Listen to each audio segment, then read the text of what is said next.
एक छोटा सा गांव था जो शहर से काफी दूर बसा था। उसी गांव के बीचों बीच एक पुराना सा मिट्टी का मकान था जिसमें रहते थे सबके प्यारे काका। काका की सबसे खास पहचान यह थी कि वे रोज होटल या ढाबा नहीं चलाते थे, बल्कि सिर्फ रविवार के दिन ही 100 किलो मटन पकाते थे। साथ में गर्मा गर्म चावल और कुरकुरा पापड़ भी परोसा जाता था। गांव में और भी कई होटल थे, लेकिन रविवार के दिन सारे होटल सुनसान हो जाते और काका के आंगन में मानो मेला सा लग जाता।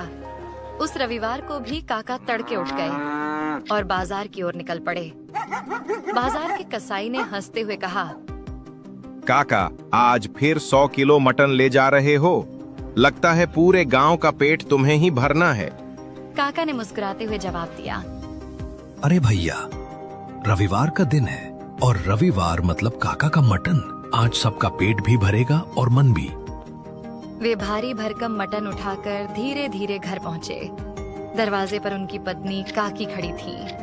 काकी बोली, सुनते हो, इतना सारा मटन अकेले ढोलाते हो, थकान नहीं होती क्या? क्यों ना हम गांव में ही एक होटल खोल ले। रोज यही काम होगा तो थोड़ा आसान हो जाएगा।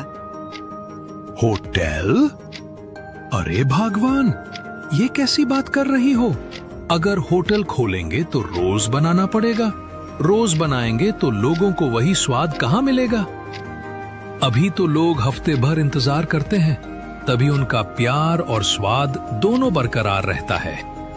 पर मुझे तो लगता है कि तुम्हारे हाथ का स्वाद कभी कम ही नहीं होगा। लोग हर दिन भी खाएंगे तो उबेंगे नहीं। बस यही राज तो मैं किसी को नहीं बता सकता। ये स्वाद रविवार का ही है और रविवार का ही रहेगा।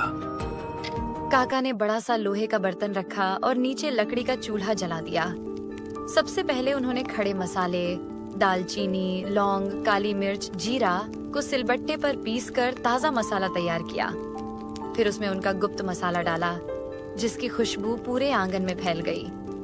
करीब 2 घंटे तक मटन धीमी आंच पर पकता रहा।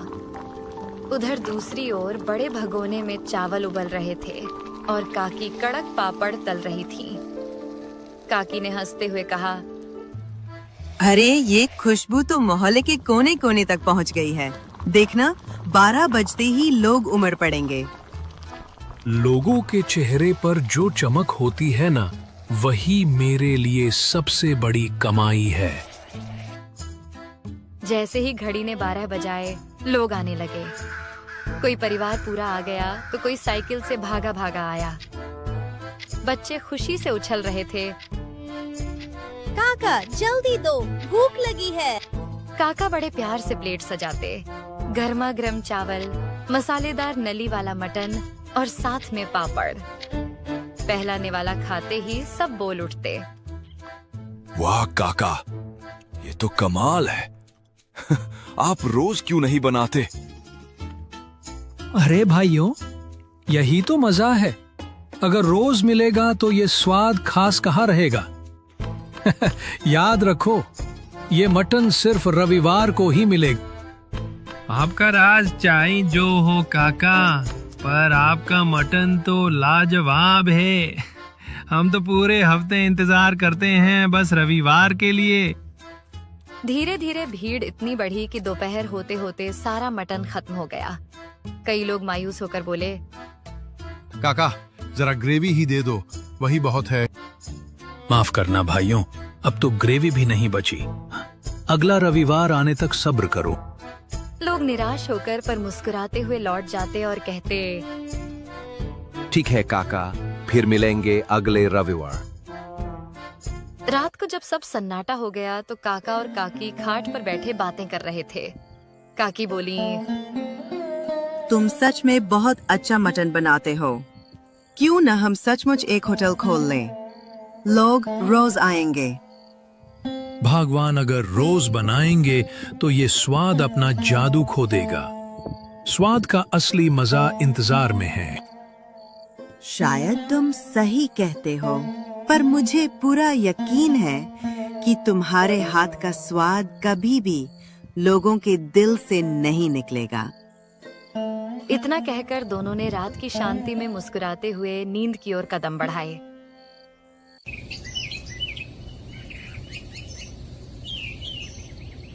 अगले दिन सुबह काका गांव की गलियों में टहलते हुए निकल पड़े। चलते चलते वे चौक पर बने पीपल के पेड़ के नीचे जाकर बैठ गए। लोग आते जाते काका को प्रणाम करते, पर काका अपनी मुस्कान के साथ सबको आशीर्वाद देते रहते। इतने में एक नौजवान उनके पास आया और बोला, काका, आप यहाँ अकेले बैठे हो? अगर समय हो तो मेरे साथ चलो। मेरा एक छोटा सा ठेला है जहाँ मैं चिकन करी बनाता हूँ। चाहता हूँ कि आप मेरे चिकन का स्वाद लेकर बताओ उसमें क्या कमी है। अरे भैया, ये तो और भी अच्छा है। यहाँ यूं ही बैठने से तो अच्छा है तुम्हारा चिकन चख लिया जाए। चलो दिखाओ अपना हुनर। दोनों उसके ठेले पर पहुंचे। लड़के ने जल्दी जल्दी गर्मागर्म चिकन करी और चावल की प्लेट सजाई और काका के सामने रख दी। काका ने पहला निवाला लिया, कुछ देर चबाया और फिर बोले, देख बेटा, तुम्हारा चिकन ठीक है पर इसमें जान नहीं है। लड़का हैरानी से बोला, जान नहीं है? काका, मैं तो ताजा मसाले डालता हूँ। बात मसालों की नहीं है, तुम चिकन को मैरिनेट करते हो क्या? नहीं काका, मैं तो सीधे पका देता। यही तो कमी है। अगर चिकन में स्वाद लाना है तो पहले उसे 30 मिनट नींबू, अदरक लहसुन का पेस्ट और थोड़ा गरम मसाला लगाकर मैरिनेट करो। जब वो मसाले में घुल मिल जाएगा तभी असली स्वाद आएगा। फिर पकाना, देखना लोग बार बार मांगेंगे। धन्यवाद काका, कल से मैं जरूर ऐसा ही करूंगा। काका हंसते हुए वहां से आगे बढ़ गए। थोड़ी दूर जाकर वे अपने पुराने मित्र रामलाल के घर पहुंचे।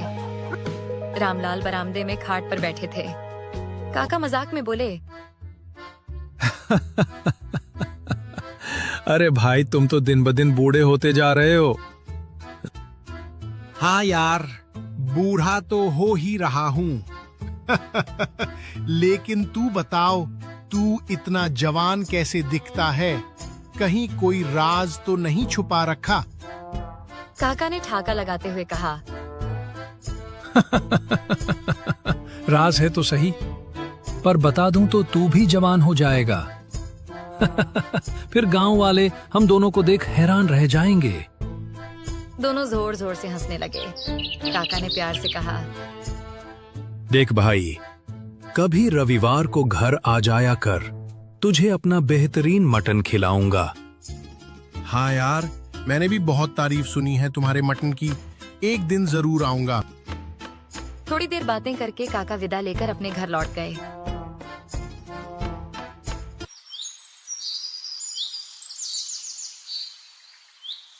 अगला रविवार आया। काका फिर सुबह सुबह उठे, ताजा मटन लेकर आए और बड़े हांडी में लकड़ी के चूल्हे पर पकाना शुरू कर दिया। धीरे धीरे गरम मसालों और गुप्त मसाले की खुशबू पूरे गांव में फैल गई।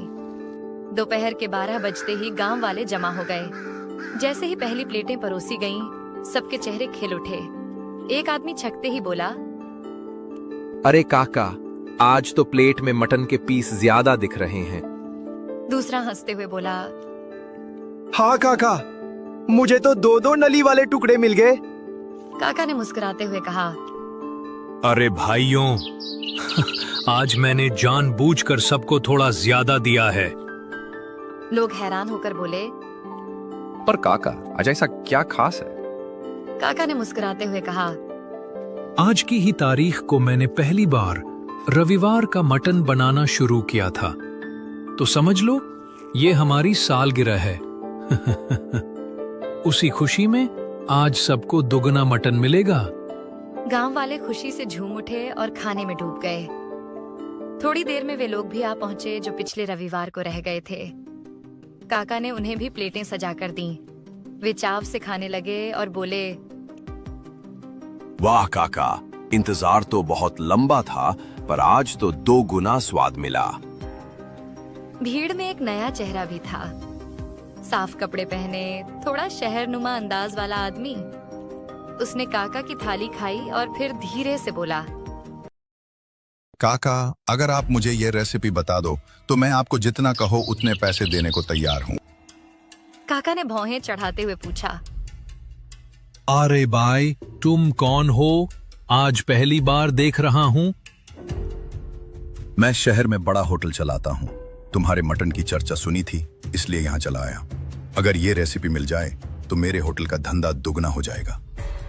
काका शांत होकर बोले, मान लो कि मैं तुम्हें ये बता भी दूं तो भी तुम्हें वही स्वाद नहीं मिलेगा। वो हैरान होकर बोला, क्यों काका? स्वाद तो रेसिपी से आता है। नहीं भाई, स्वाद सिर्फ मसालों से नहीं आता। ये मटन धीमी आंच पर चूल्हे में पकता है घंटों तक।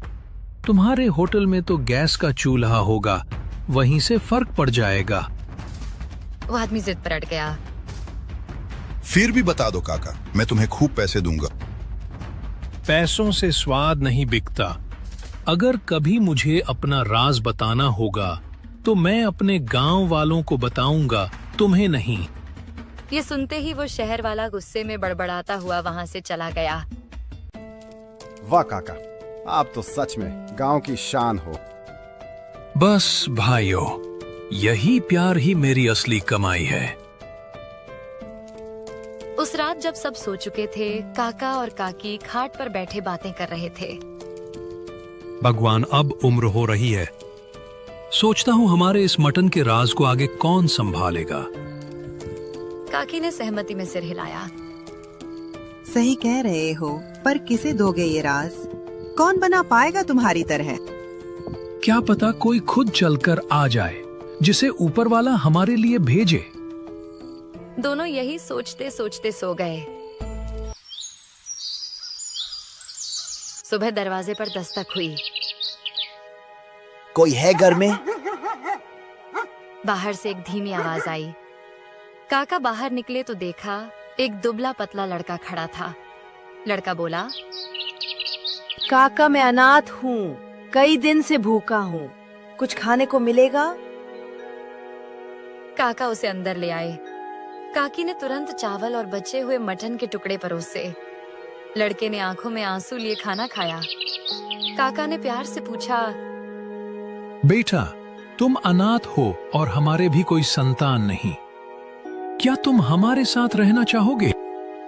लड़का कुछ देर सोचकर बोला, काका मुझे खुशी होगी आपके साथ रहने में। आज से तुम हमारे बेटे हो।